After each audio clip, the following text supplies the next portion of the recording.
সুপ্রিয় শিক্ষার্থীবৃন্দ, আসসালামু আলাইকুম। আজকের রসায়ন ক্লাসে স্বাগত জানাচ্ছি। আমি মুস্তাক আহমেদ সুমন, সহকারী শিক্ষক, Borderghat public school and college, Sylhet. আজকে আমরা রসায়ন বইয়ের চতুর্থ অধ্যায় অর্থাৎ পর্যায় সারণী অধ্যায় থেকে পর্যায়বৃত্ত ধর্ম টপিক সম্পর্কে আলোচনা করব। আমরা আজকের ক্লাসে যা শিখব সেটা হচ্ছে পর্যায়বৃত্ত ধর্ম বলতে কি বোঝায়, পর্যায়বৃত্ত ধর্মের উদাহরণ, যে কোন কোন ধর্মগুলোকে পর্যায়বৃত্ত ধর্ম বলা হয়, আর সেই সাথে বিভিন্ন পর্যায়বৃত্ত ধর্মের এই পর্যায় সারণীতে উপর থেকে নিচের দিকে গেলে কিংবা বাম থেকে ডান দিকে গেলে অর্থাৎ বিভিন্ন গ্রুপ ভিত্তিক এবং বিভিন্ন পর্যায় ভিত্তিক যে পর্যায়বৃত্ত ধর্মগুলোর পরিবর্তন হবে সেই পরিবর্তন সম্পর্কে আমরা আজকে ব্যাখ্যা করতে পারব। পর্যায়বৃত্ত ধর্ম বলতে আমরা কি বুঝি?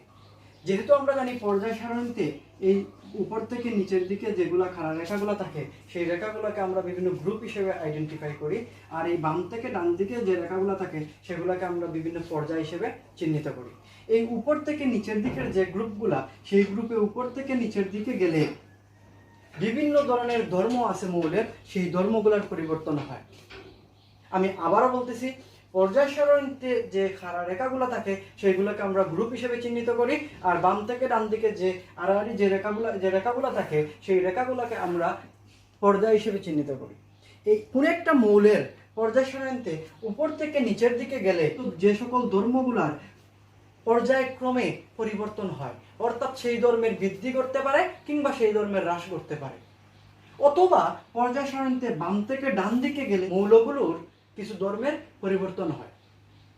অর্থাৎ যে সকল ধর্ম পর্যায় সারণীতে উপর থেকে নিচের দিকে গেলে অথবা বাম থেকে ডান দিকে গেলে পর্যায়ক্রমে পরিবর্তিত হয় সেই সকল ধর্মগুলোকে আমরা পর্যায়বৃত্ত ধর্ম বলি। এখন তোমাদের মনে প্রশ্ন জাগতে পারে, তাহলে পর্যায়বৃত্ত ধর্ম কি, বা কারা পর্যায়, কোনগুলো পর্যায়বৃত্ত ধর্ম? তাইলে সেই পর্যায়বৃত্ত ধর্মগুলোকে আমরা জানতে গেলে এখন জানতে হবে পর্যায়বৃত্ত ধর্মের বিভিন্ন পর্যায়বৃত্ত ধর্মের উদাহরণগুলো। বিভিন্ন পর্যায়বৃত্ত ধর্মের উদাহরণগুলোর মধ্যে আছে, সেই মধ্যে অন্যতম হচ্ছে আমরা জানি স্বাভাবিকত যেটা, সেটা হচ্ছে যে পরমাণুর আকার বা পারমাণবিক ব্যাসার্ধ। পরমাণুর আকার বা পারমাণবিক ব্যাসার্ধ, দেখা যাচ্ছে পরমাণুর আকারের পরিবর্তন কন্টিনিউয়াসলি হবে পর্যায় সারণীতে উপর থেকে নিচের দিকে কিংবা বাম থেকে ডান দিকে গেলে। শুধু পারমাণবিক ব্যাসার্ধ না, এছাড়া আরো অন্যান্য কিছু পর্যায়ভিত্তিক ধর্ম আছে। সেই ধর্মগুলোর মধ্যে অন্যতম হচ্ছে ইলেকট্রন আসক্তি, আয়নীকরণ শক্তি, তড়িৎ ঋণাত্মকতা, ধাতব ধর্ম, পারমাণবিক ব্যাসার্ধ, জারণ ধর্ম, বিজারণ ধর্ম, অধাতব ধর্ম। পর্যায়বৃত্ত ধর্মগুলোর মধ্যে পারমাণবিক ব্যাসার্ধ একটা পর্যায়বৃত্ত ধর্ম, কারণ পর্যায় সারণীতে আমরা যখন বাম থেকে ডান দিকে যাই, বাম থেকে ডান দিকে যাওয়ার সাথে সাথে পারমাণবিক ব্যাসার্ধ কমে, অর্থাৎ পরমাণুর আকার কমে। আবার একইভাবে যখন পর্যায় সারণীতে উপর থেকে নিচের দিকে যাওয়া যায়, অর্থাৎ কোনো একটা গ্রুপের উপর থেকে নিচের দিকে যাওয়া যায়, তখন পারমাণবিক ব্যাসার্ধ অর্থাৎ পরমাণুর আকারটা বাড়তে থাকে। যেহেতু বাম থেকে ডান দিকে গেলে কমে কিংবা উপর থেকে নিচের দিকে গেলে যেহেতু বাড়তেছে, তাইলে আমরা বলতে পারি যে পারমাণবিক ব্যাসার্ধ একটা পর্যায়বৃত্ত ধর্ম। এখন তাহলে প্রশ্ন হতে পারে যে পারমাণু বাম থেকে ডান দিকে গেলে পারমাণবিক ব্যাসার্ধ কমে কেন? আমরা জানি লিথিয়াম, বেরিলিয়াম, বোরন এগুলো দ্বিতীয় পর্যায়ের মৌল। দ্বিতীয় পর্যায়ের এই মৌলগুলোর মধ্যে লিথিয়ামের ঠিক পাশেই আছে বেরিলিয়াম, আর তার পাশে আছে বোরন। অর্থাৎ বাম থেকে যখন আমরা ডান দিকে যাচ্ছি, লিথিয়ামের ঠিক পরেই বেরিলিয়ামের অবস্থান, বেরিলিয়ামের পরেই বোরনের অবস্থান। আমরা জানি লিথিয়ামের পারমাণবিক সংখ্যা 3 এবং বেরিলিয়ামের পারমাণবিক সংখ্যা 4, বোরনের পারমাণবিক সংখ্যা 5। অর্থাৎ বাম থেকে যতই ডান দিকে যাচ্ছি তাদের পারমাণবিক সংখ্যা এক এক করে বাড়তেছে। অর্থাৎ লিথিয়ামের 3 ছিল, বোরনের বেরিলিয়ামের ক্ষেত্রে সেটা 4, বোরনের ক্ষেত্রে 5, অর্থাৎ পারমাণবিক সংখ্যা এক এক করে বাড়তেছে। এই পারমাণবিক সংখ্যা এক এক করে বাড়ার কারণে পরমাণুর নিউক্লিয়াসে যেভাবে প্রোটন সংখ্যা বাড়তেছে, একইভাবে তাদের বাইরের শেলে ইলেকট্রন সংখ্যা বাড়তেছে, কিন্তু তাদের ক্ষেত্রে কোনো রকম নতুন শক্তি স্তর যুক্ত হচ্ছে না। আমরা যদি একটু খেয়াল করি, এখানে লিথিয়ামের পারমাণবিক সংখ্যা 3, লিথিয়ামের ক্ষেত্রে আমরা যে তার ইলেকট্রনিক কনফিগারেশনটা আঁকছি সেখানে দেখা যাচ্ছে যে নিউক্লিয়াসের পাশে এখানে যে কি প্রথম শক্তি স্তরে ইলেকট্রন আছে 2টি, এবং যেহেতু লিথিয়ামের পারমাণবিক সংখ্যা 3 তার মধ্যে ইলেকট্রন আছে 3টি, সেজন্য লিথিয়ামের প্রথম শক্তি স্তরে ইলেকট্রন আছে 2টি, দ্বিতীয় শক্তি স্তরে ইলেকট্রন আছে 1টি। লিথিয়ামের মোট শক্তি স্তর আছে 2টি।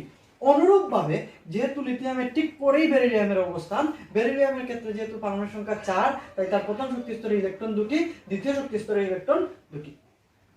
কিন্তু এই ক্ষেত্রেও শক্তি স্তর 2টি।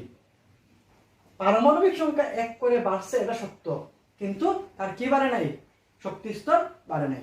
সিমিলার থিংস এখানে বোরনের ক্ষেত্রেও, তার মধ্যে প্রথম শক্তি স্তরে ইলেকট্রন ছিল 2টি, দ্বিতীয় শক্তি স্তরে ইলেকট্রন হচ্ছে 3টি, কিন্তু এই ক্ষেত্রেও মোট শক্তি স্তর 2টি, তার কোনো শক্তি স্তর বাড়ে নাই। যেহেতু সবার ক্ষেত্রে শক্তি স্তরে কোনো পরিবর্তন হচ্ছে না, শুধুমাত্র পরিবর্তন হচ্ছে কেন্দ্রের প্রোটন এবং বাইরের শেলের ইলেকট্রনের। কেন্দ্রে প্রোটন সংখ্যা বাড়ার কারণে বাইরের শেলের যে ইলেকট্রন থাকে, প্রোটনগুলো সেই শক্তি স্তরগুলোকে তাদের নিজের দিকে আকর্ষণ করে, অর্থাৎ পজিটিভ চার্জগুলো কি করে? নেগেটিভ চার্জকে নিজের দিকে আকর্ষণ করে। এই আকর্ষণ করার কারণে বাইরের ইলেকট্রনগুলো যখন কেন্দ্রের প্রোটন কর্তৃক আকৃষ্ট হয়, তখন তাদের আকারটা আস্তে আস্তে কমতে থাকে।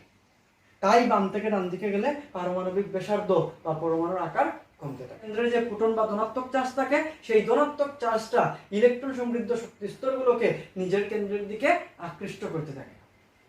আর এই আকর্ষণের কারণেই আস্তে আস্তে বাম থেকে ডান দিকে গেলে লিথিয়ামের আকার যতটুকু থাকবে, তার চেয়ে বেরিলিয়ামের আকার কম হবে, তার চেয়ে বোরনের আকার কম হবে। এইভাবে বাম থেকে ডান দিকে গেলে আস্তে আস্তে আকার কম হতে থাকে। এখন যদি আমরা চিন্তা করি যে উপর থেকে নিচের দিকে গেলে কি ঘটবে, আমরা যদি পর্যায় সারণীতে উপর থেকে নিচের দিকে যাই, লিথিয়ামের ঠিক নিচে আছে সোডিয়াম। কারণ লিথিয়াম 1 নম্বর গ্রুপের মৌল, তোমরা সবাই এটা আগে থেকে জানো।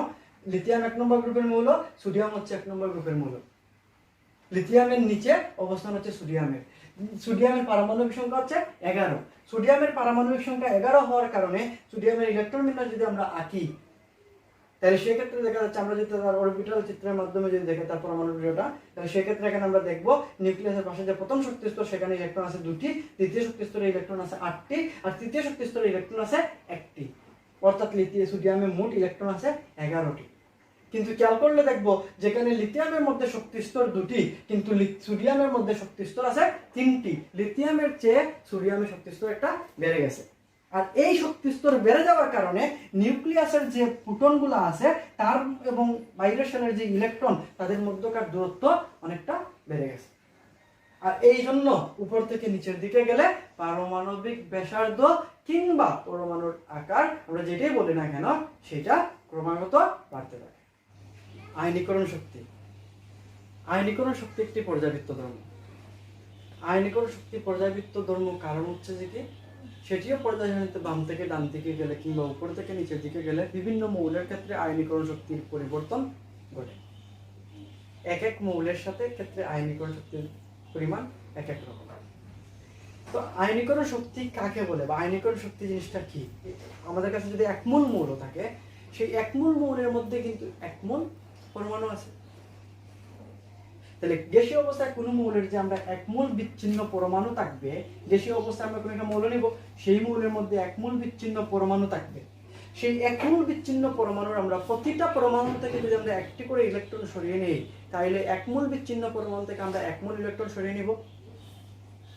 তাই বলা হচ্ছে গ্যাসীয় অবস্থায় কোনো মৌলের একমূল বিচ্ছিন্ন পরমাণুর প্রতিটি পরমাণু থেকে আমরা একটি করে ইলেকট্রন সরাবো, আর ফলে একমূল বিচ্ছিন্ন পরমাণু থেকে একমূল ইলেকট্রন সরিয়ে নেব।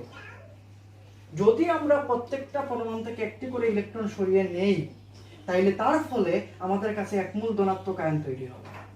কারণ আমাদের কাছে যদি একমূল পরমাণু থাকে, একমূল পরমাণুর প্রত্যেকটা পরমাণু থেকে যদি আমরা একটা করে ইলেকট্রন সরিয়ে নেই, তাইলে আমাদের কাছে একমূল পরমাণু থেকে একমূল একক ধনাত্মক আয়ন তৈরি হবে। একক ধনাত্মক আয়ন কেন? কারণ আমরা জানি একটা ইলেকট্রন সরিয়ে নিলে একটা ধনাত্মক চার্জের সৃষ্টি হয়।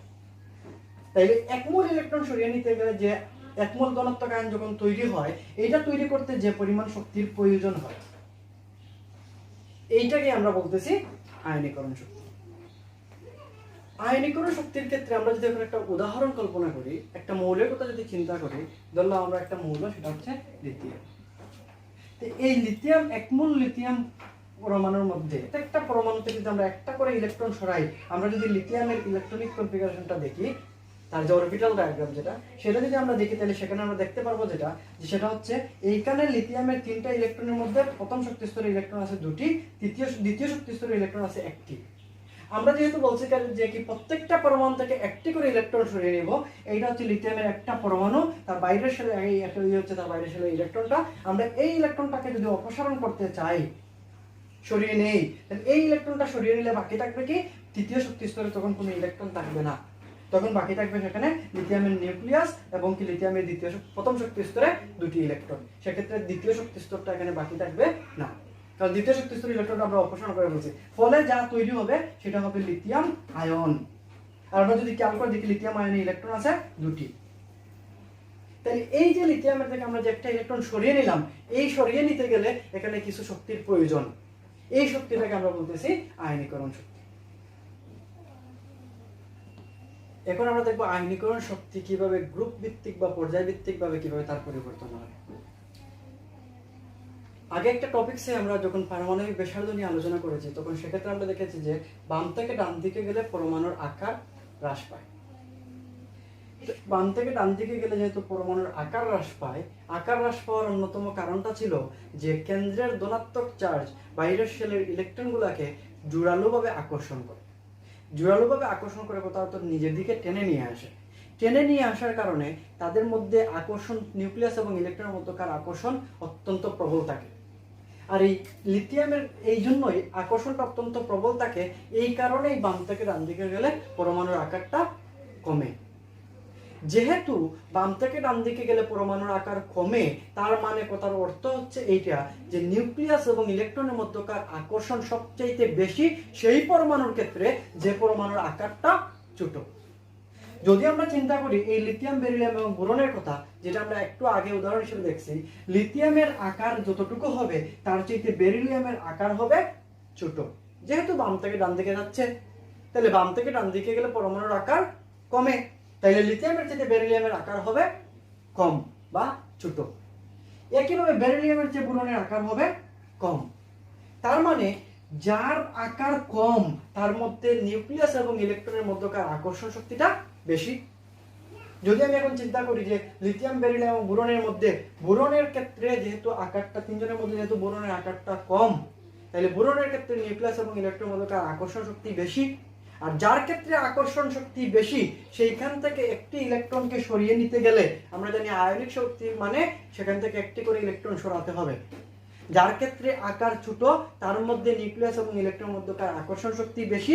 আর আকর্ষণ শক্তি যেহেতু বেশি, সেহেতু সেখান থেকে একটি ইলেকট্রন সরিয়ে নিতে গেলে শক্তি আরো বেশি লাগবে। জাস্ট ইমাজিন, আমি যদি এখন এই হাতের মার্কারটাকে যদি শক্তভাবে ধরে রাখি, তাহলে শক্তভাবে ধরে রাখা কথার অর্থ হচ্ছে এখানে আকর্ষণ শক্তি বেশি। তাহলে শক্তভাবে ধরে রাখলে সেখান থেকে এই মার্কারটাকে সরিয়ে নিতে গেলে শক্তিও প্রয়োগ করতে হবে বেশি।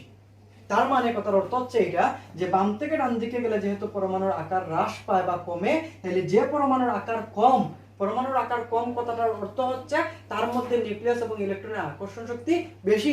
যার ক্ষেত্রে আকর্ষণ শক্তি বেশি, তার ক্ষেত্রে ইলেকট্রনটা শক্তভাবে আবদ্ধ আছে, আর যেটা শক্তভাবে আবদ্ধ আছে সেখান থেকে ইলেকট্রন সরিয়ে নিতে গেলে শক্তি লাগবে বেশি।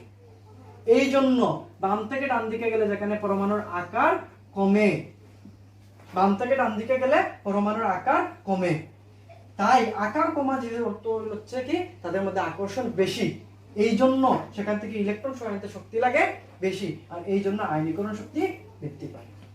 অর্থাৎ পর্যায় সারণীতে বাম থেকে ডান দিকে গেলে আয়নীকরণ শক্তি বৃদ্ধি পায়, কিন্তু উপর থেকে নিচের দিকে গেলে তাদের আকার বৃদ্ধি পায়। আকার বৃদ্ধি পাওয়ার কথার অর্থ হচ্ছে নিউক্লিয়াস এবং ইলেকট্রনের মধ্যকার দূরত্ব বৃদ্ধি পায়। নিউক্লিয়াস এবং ইলেকট্রনের মধ্যকার দূরত্ব যখন বৃদ্ধি পায়, তখন তাদের মধ্যকার আকর্ষণ শক্তিও অনেক কমে যায়। যে কোনো কিছু দুর্বলভাবে আবদ্ধ হলে সরিয়ে নিতে গেলে শক্তি অনেক কম লাগে। যেহেতু উপর থেকে নিচের দিকে গেলে আকার বৃদ্ধি পায়, আকার বৃদ্ধি পাওয়ার কারণে তাদের মধ্যকার আকর্ষণ শক্তি হ্রাস পায়, আকর্ষণ শক্তি হ্রাস পাওয়ার কারণে তাদের মধ্যকার দূরত্ব বৃদ্ধি পায়। তাই উপর থেকে নিচের দিকে যাওয়া এই কোনো মৌল থেকে একটি ইলেকট্রন সরিয়ে নিতে গেলে তাদের আয়নীকরণ শক্তি হ্রাস পাবে। হিলিয়ামের ক্ষেত্রে একটা ইলেকট্রন সরিয়ে নিতে গেলে যতটুকু শক্তি লাগবে, পটাশিয়ামের ক্ষেত্রে একটি ইলেকট্রন সরিয়ে নিতে গেলে তার চেয়ে কম শক্তি লাগবে। অর্থাৎ উপর থেকে নিচের দিকে গেলে আয়নীকরণ শক্তি কমবে, আর বাম থেকে ডান দিকে গেলে আয়নীকরণ শক্তি বৃদ্ধি পাবে।